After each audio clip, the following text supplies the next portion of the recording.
അനീഷ് വന്നപ്പോൾ എല്ലാവരും വെറുക്കപ്പെട്ടൊരു മനുഷ്യനായിരുന്നു. കൂടെയുള്ള കണ്ടസ്റ്റൻറ്റും നാട്ടുകാരും വീട്ടുകാരും എല്ലാവരും. കാരണം ആവർത്തന വിരസത, ഒരു ആയിരം പ്രാവശ്യം പറയുന്ന, ചുമ്മാ അങ്ങോട്ടും നടക്കുന്ന ഒരു നമുക്കിഷ്ടപ്പെടാത്തൊരു ക്യാരക്ടറായിരുന്നു.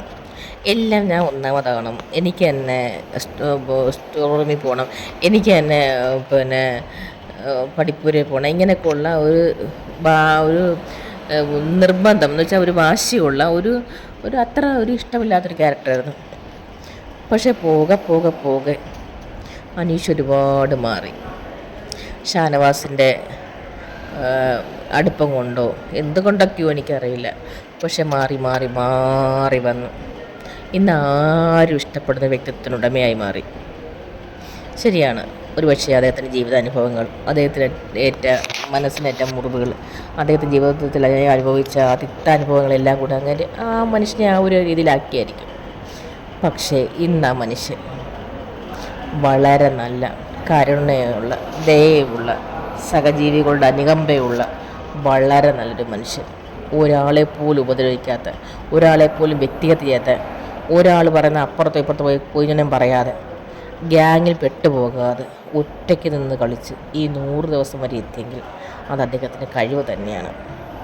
കൂടെയുള്ള എല്ലാ കണ്ടസ്റ്റൻറ്റും ഒരുപാട് ഉപദ്രവിച്ചിട്ടുണ്ട്. പക്ഷെ തിരിച്ചൊരു വൈരാഗ്യം വയ്ക്കുകയോ ഒന്നും ചെയ്യാത്ത, ഇതെല്ലാം ഗെയിമിൻ്റെ ഭാഗമാണെന്ന് കണ്ടുകൊണ്ട് അവിടെയുള്ള ഓരോരുത്തരോടും നല്ല രീതിയിൽ പെരുമാറി, ഓരോരുത്തർക്കും ഒരു ദുഃഖങ്ങളും വിഷമങ്ങളും വരുമ്പോൾ അവിടേക്ക് പോയി അവരെ കേൾക്കാൻ തയ്യാറായി, അവരെ ആശ്വസിപ്പിക്കാൻ തയ്യാറായി. എല്ലാവരും ആഹാരം കഴിച്ചോ, വെള്ളം കഴിച്ചോ, മരുന്ന് കഴിച്ചോ, അങ്ങനെ ഒരു വീട്ടിലെ അംഗങ്ങളെപ്പോലെ എല്ലാവരെയും കണ്ട് ഇവരൊക്കെ എത്രത്തോളം ദ്രോഹിക്കാമോ അത്രത്തോളം ദ്രോഹിച്ചൊരു മനുഷ്യൻ. പക്ഷേ ഇത്രയും നന്മയുള്ള, ഇത്രയും നല്ലൊരു മനുഷ്യൻ, ആ മനുഷ്യനാണ് ഈ കപ്പ് നേടേണ്ടത്. ബ്രില്യൻ്റായ മനുഷ്യൻ, ഏത് ക്വസ്റ്റിനും കറക്റ്റായി ആൻസർ പറയാൻ കഴിയുന്നൊരു മനുഷ്യൻ, വളരെ നല്ലൊരു മനുഷ്യൻ. ഇത് കൂടുതൽ പറയാൻ പറ്റില്ല. അവസാനം ഓരോരുത്തരെ വെട്ടി വീഴ്ത്തി വന്ന നമ്മുടെ അനുമോള് അനീഷിനെയും വെട്ടി വീഴ്ത്താൻ വേണ്ടി ലവ് ട്രാക്ക് പിടിച്ചു. കാരണം ഏതെങ്കിലും ഒരു വശത്ത് പുള്ളിയുടെ ഭാഗത്ത് നിന്ന് എന്തെങ്കിലും ഒരു പ്രകോപനം ഉണ്ടായാൽ ഒരു പീഡന കേസിൽ ഒതുക്കി പുറത്ത് കളയാമെന്ന് പുള്ളിക്കാരി വിചാരിച്ചു. വളരെ നാടകക്കാരിയായ, വളരെ അഭിനയ നേത്രിയായ, സർവ്വ കള്ളത്തരങ്ങളും കയ്യിലുള്ള ഒരു വൃത്തികെട്ട മനസ്സിനുടമയായ ആ സ്ത്രീ ശ്രമിച്ചു, പക്ഷേ നടന്നില്ല. അതിനെ ഒരു പ്രൊപ്പോസൽ കൊണ്ട് അതിനെ ഹന്നിച്ച് അവിടെ വെച്ച് അതിനെ സ്റ്റോപ്പ് ചെയ്യിച്ച്, കാരണം നോ പറയുമെന്ന് അറിയാവുന്നത് കൊണ്ട് തന്നെ കല്യാണം എല്ലാവരുടെ മുമ്പിൽ വെച്ച് പ്രൊപ്പോസൽ ചെയ്തു വെച്ചാൽ എല്ലാവരുടെ മുമ്പിൽ വെച്ച് തന്നെ ഇവരുടെ ലവ് ട്രാക്ക് കള്ളത്തരമാണെന്ന് പൊളിക്കാൻ വേണ്ടി മാത്രമായിരുന്നത്. അവിടെ വെച്ച് അവിടെ നോ പറഞ്ഞപ്പോൾ എല്ലാവർക്കും മനസ്സിലായി.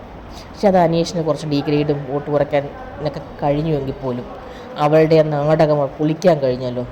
അത്രയ്ക്കും നല്ല ബ്രില്യൻ്റായ, ഒരാൾക്കും അയാളെ തകർക്കാൻ കഴിയാതെ, അയാളെ ചതിച്ച് ഔട്ടാക്കാൻ കഴിയാത്ത അത്രയ്ക്കും നല്ല മനസ്സിനുടമയായ ആ മനുഷ്യൻ ജയിക്കണമെന്നും കപ്പ് നേടണമെന്നും ഈശ്വരനോട് പ്രാർത്ഥിച്ചുകൊണ്ട് ഞാൻ നിർത്തുന്നു. നന്ദി, നമസ്കാരം.